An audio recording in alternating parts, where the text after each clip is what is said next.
Welcome back to Coffee and Conversation. I thought we were going to have to begin this video without Audie, but just as I was about to push the button and start the camera, guess who came back home? Yeah, he was out terrorizing the neighborhood. It's a beautiful sunny day, and of course it's the weekend, which means there's a good chance the little children are out in their backyards, and he loves little children. A little too much, in fact. I am convinced he's trying to figure out how to kidnap the little boy across the street. I used to wonder why it was he had targeted the little boy across the street. His name is Clive, and not Olivia next door, because they're about the same age. And then I watched Clive going onto the bus, and he runs across the street, flapping his arms like a bird about to take off. And in the winter, he's got the mittens. I don't know, I guess they're pinned to his coat sleeves. So the hands are flopping, and the arms are flopping, and the mittens are flopping, and he is like yelling with excitement to get onto the bus. And I was like, okay, now I know why this is the one Audie wants. So he has not actually managed to snatch this kid yet. But I figure it's only a matter of time. You know, he's got his plans, and I see him watching that boy. Yep, that's going to be Audie's next house pet. All right, when we come back, we will get right into it.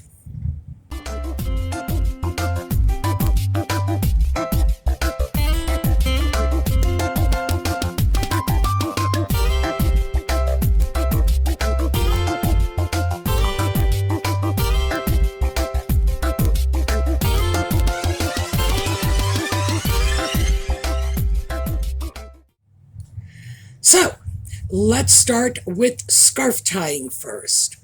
This one is very, very simple. I have a scarf ring. Take it off, show you the scarf ring. Show this off a little. This is actually a fancy scarf ring. They don't have to be this fancy. You can get these almost anywhere for like a couple of bucks. Not this one.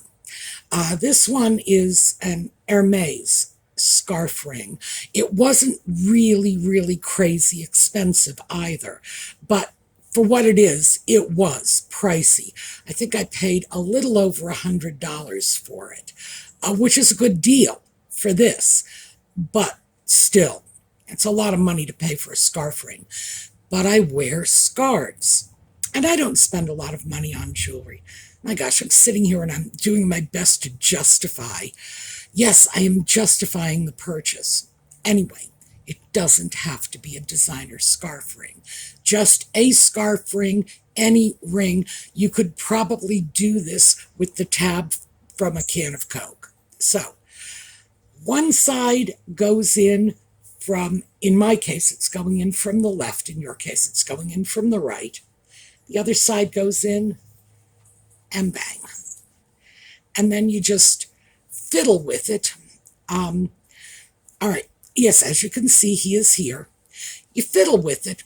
The advantage to wearing it this way is it puts a little piece of jewelry, right down at your neckline, which is where most people wear necklaces and pendants and whatever. And when I'm wearing a scarf, as a general rule, I do not wear necklaces. It just doesn't make a lot of sense to me. So there you go. As simple as can be, and it's tying a scarf without even really tying a knot. Do you need to get into my lap? I think he's feeling a little cheated that he didn't get his fair share of airtime. All right. So, yesterday's comments. We had talked about sacrificing quality in order to save time. Well, one of our viewers, let me see, I've got to get this right. Erin Eddie 7999 mentioned in the comments that she decided to just intentionally slow the pace of her life. Just she took a weekend and experimented with it, baked bread, made cinnamon rolls, and just walked away from the frenetic pace of the rat race. And she's doing it pretty much as a way of life now.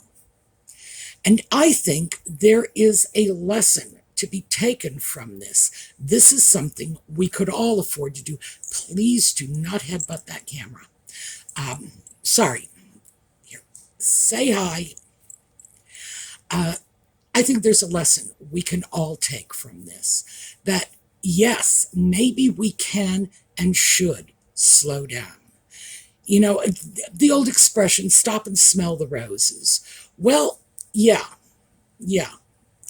But also, when our lives are crazy and hectic and we're living by the clock, it's not usually because we are the ones doing this. It's usually because someone outside of our home, our immediate family, many someones often, are putting pressure on us to do so. The demands of going to work, for starters, and I'm not saying that anybody either can. All right, I'm gonna put you off.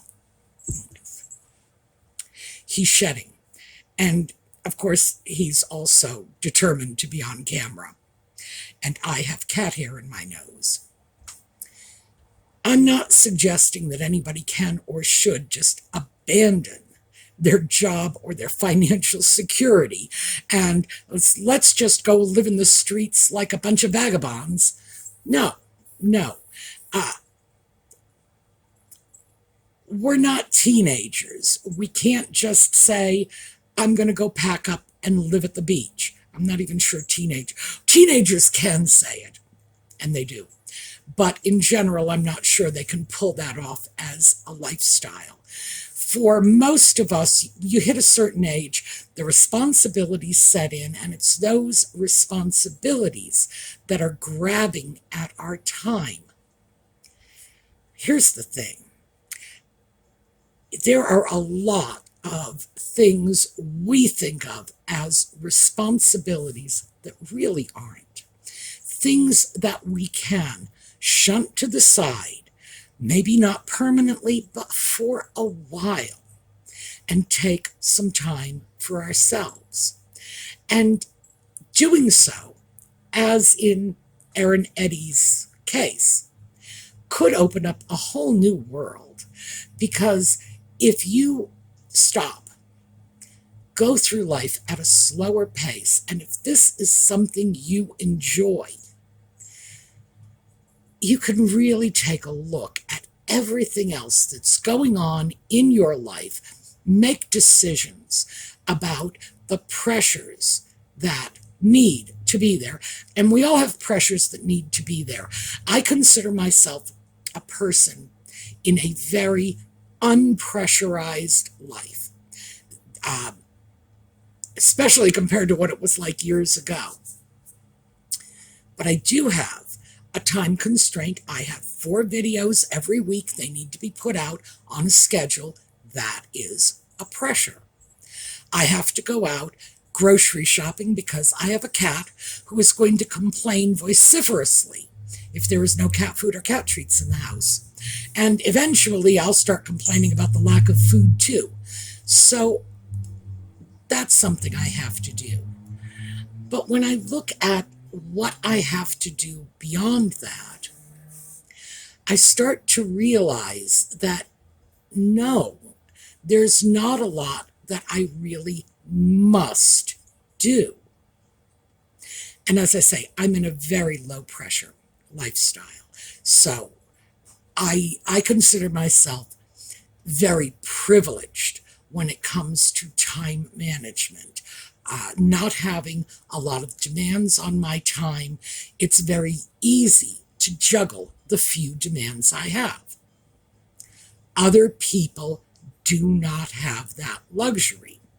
People who are not living alone, they are in a relationship of some sort, have other people in their houses, particularly if this is like a spouse, a partner, a significant other. I don't even know what they are being called these days. But when you're in that kind of relationship, you have somebody else who is going to want pieces of your time.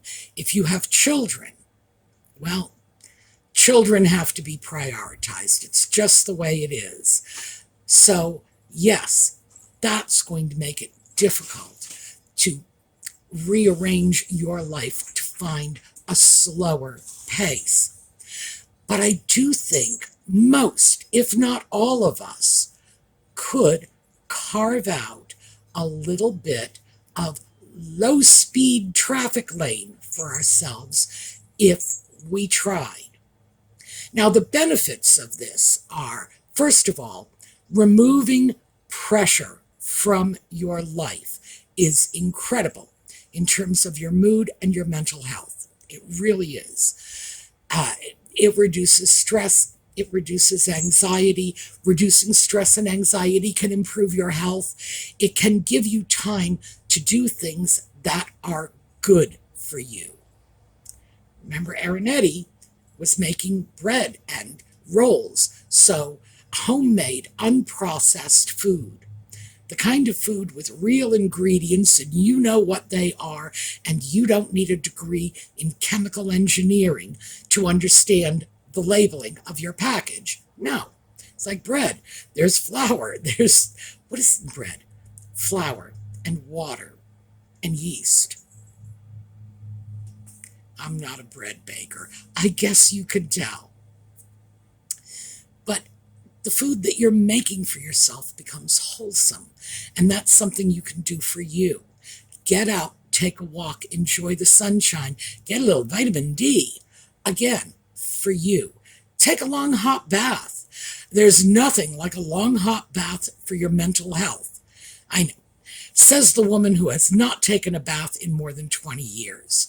I love showers. I have no idea how I would have survived prior to indoor plumbing and the invention of the shower. I just don't know. I would have just gone out with a bar of soap in a rainstorm because, yes, that's what I like. But I guess it doesn't have to be a bath. I guess if you get satisfaction out of a long shower, go for it. But there are so many ways we can pull these little snatches of time. And obviously, you can start with a weekend. And even if you do have other people in your home who are putting demands on you, you can always sit them down and say, guess what? I am slowing things down this weekend. We are just going to take that speedometer and click it back a few notches. And we can all do this. And that might be a really nice family engagement. What can the whole family do in terms of slowing the pace? Some things I have done to foster my low-pressure lifestyle. I don't own a television. I have not owned a television for, 5 years, I guess, something like that. And in fact, for at least 3 or 4 years before then, the television I did own was packed away in a closet. So I have not had that squawk box in my home for a good 10 years. Do I miss it? No.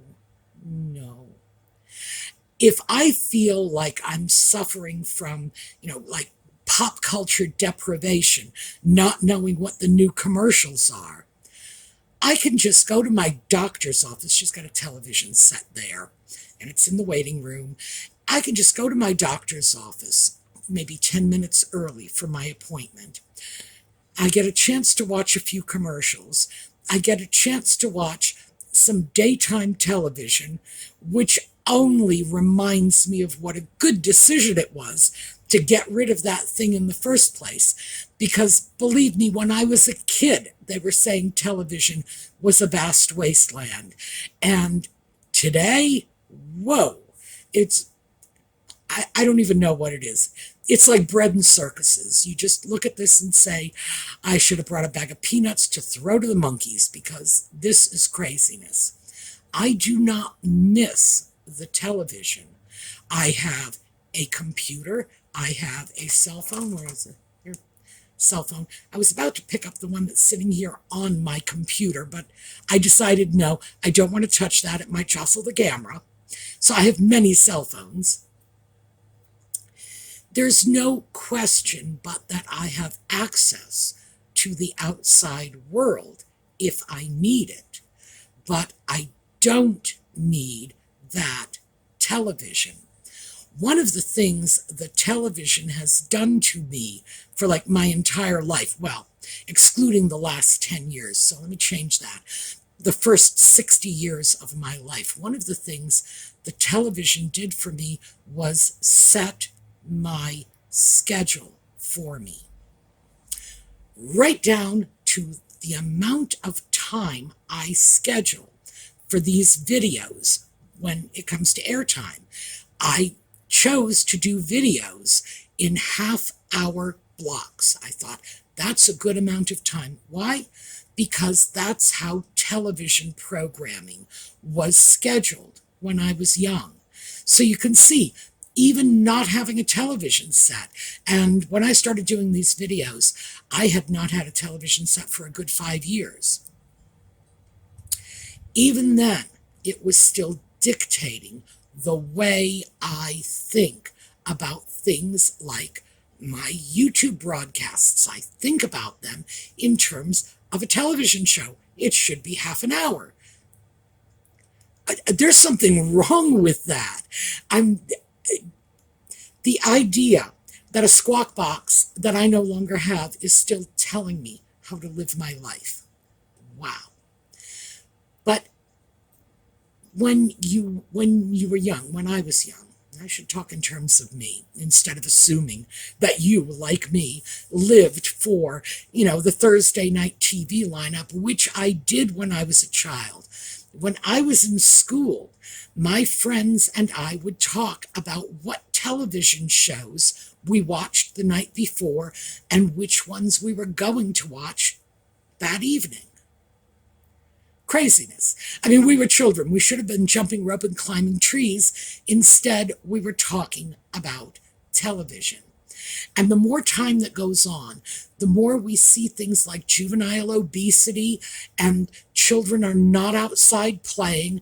Now, to be fair, and I have to throw this out because I don't want somebody to say, you heartless witch in the comments. Yes, I know the world is not as safe for children today as it was when I was young. On the other hand, you weren't in danger of being plowed down by automatic weapon fire when I was in school, which you are today. So I'm not 100% sure children are any safer in their homes, in their schools, in their playgroups than they are outside in their backyards. In fact, given the fact that children are in very serious danger when they are actively interfacing with adults in their communities, maybe they're better off outside. Who knows? Not my circus, not my monkeys. I do not have little children to be sticking out in the backyard. All I have is a cat. And I have to say, I'm grateful that my neighbors do let their kids play in the backyard because that gives my cat some company. But we are looking at children who are growing up with television, and the more generations that are growing up sitting in front of that box, the more health problems we are seeing. So for me, getting rid of the television very much depressurized my life. I did not have television programming telling me when I should stop and eat dinner, or when I should turn the television off and go to bed, when I should be getting up in the morning in time to watch the morning news show. No, that's gone. And I look back on this and think, how ridiculous was it that this was where my schedule was getting set in the first place. So that was number one. I guess number two is just the happenstance of living alone, which in fact I love. I Now, I mean, obviously I live with Audie, but I love not having other people in my personal space. I love being by myself. And I'm usually cautious about saying things like that because I know a lot of people are alone. They are isolated. This is a cause of depression for them. It's a cause of anxiety for them. For me, it is a cause of merriment and delight, and I love this. So, that, like I said, that makes me cautious about saying it because I don't want to make people who do not feel this way feel judged. Everybody has their own way of responding to this. Studies indicate that you live longer if you are married or apparently living with a partner. It will extend your life. Like, well, I have a feeling that if I had someone in my house, it would not be extending my life or theirs if they got on my nerves too much. I really like this. That is just the nature of my personality and my ability to entertain myself. I'm great with it. For other people, that may not be the same thing. They may not have the same reaction. But I will say that eliminates a lot of pressure from my life. I don't have to worry about what anybody else wants me to do.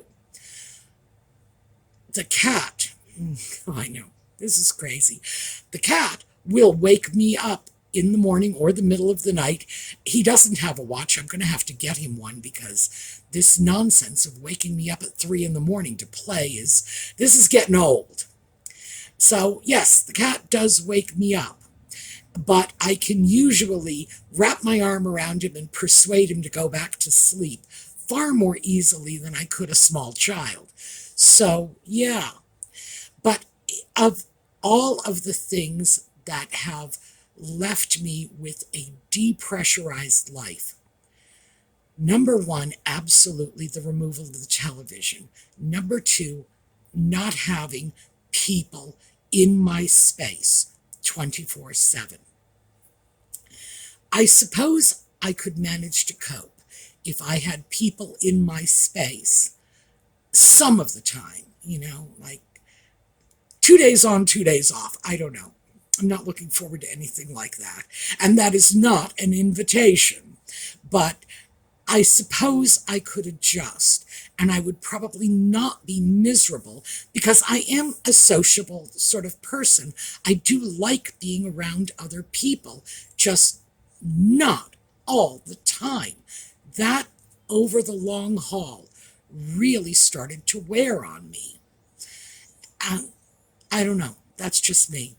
Well, what can I say? I use you folks as my informal counseling service anyway. So yeah, maybe there's something a little loose screw in the attic, but that's how it is for me. And those are two of the things that really gave me a lot of freedom from stress. If I want to get up at 3 o'clock in the morning with the cat and go, start cooking, make soup, whatever, I can go do it. So, yeah, that, although I have to say, that is a consequence of being older. Could I do that when I was 40 and I was working? No, of course not. If I was up at 3 in the morning making soup, well, 7 a.m. was going to roll around and I was going to have to get ready, whether I was awake or still half asleep, and get out to the office. There was no question about it. So I guess this is an advantage of being older. But what I will say is it's good. It's good for me. It's good for my mental health. And I think it's worth everybody at least dipping your toe in the water to see if this is something that would work for you. And as our viewer, Erin Eddy 7999, said, she started off with just a weekend. So I would suggest that we all just give it a try. Let's just try a low stress weekend. Slow things down. Enjoy what you're doing. Take the time to really experience what's going on around you, to engage with your life, engage with yourself. So, that is what I got from the comments. And I am more than delighted by this because, as I mentioned, when I asked you to leave me the comments, I have gotten some of my best life hacks and strategies and attitude readjustments going forward from the comments section. So many things that I learned from you that are valuable, and this is absolutely one of them. So, another one very quickly. A lot of people wrote in about making soup. And I am not a big soup eater. I am not. I go through moods where I want nothing but soup. Soup, soup, soup all the time. And then I might not hit a mood like that for another 6 months.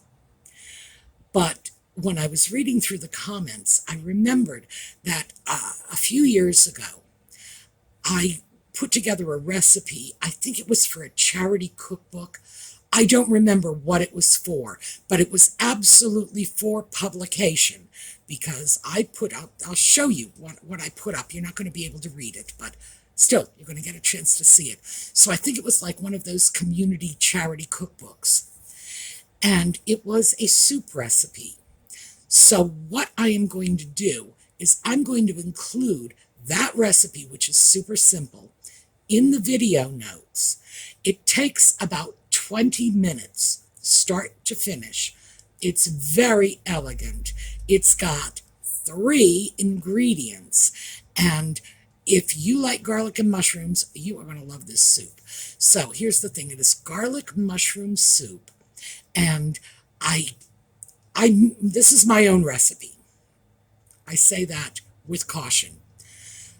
There's a restaurant. It was a very, very trendy bistro in Washington, D.C., in DuPont Circle. And this is where I first came across this soup. It was one of their specialties. And I went home, played around, and came up with my own version of it, which again, super simple, 20 minutes. So those of you who really like soup, but just don't have all day long, here is a very quick, easy recipe, and it is elegant. You throw this out in a nice bowl, and people are going to say, oh, what a la-di-da soup this is. So it is low-cal, fat-free, vegan, not low sodium. So that's the caveat I should put out there. This is actually high sodium. 1 serving of this soup is going to be most of your daily sodium allowance. But I'm willing to splurge on this because it's very tasty. So that is what I'm going to leave you with, a soup recipe. And if I ever have time, I will give you my clam chowder recipe. And this is the clam chowder recipe from a Rhode Islander, so yes, it is good. But we're going to start with garlic mushroom soup. All right, we are going to take a look at a slideshow on the way out. And for those of you who join us for Just Chatting, it will be 8 o'clock New York City time tonight. And for those of you who just stick with the weekend videos, I will see you all next weekend. Meanwhile, have a terrific day and consider tapping on those brakes a little bit just for the sake of our mental health.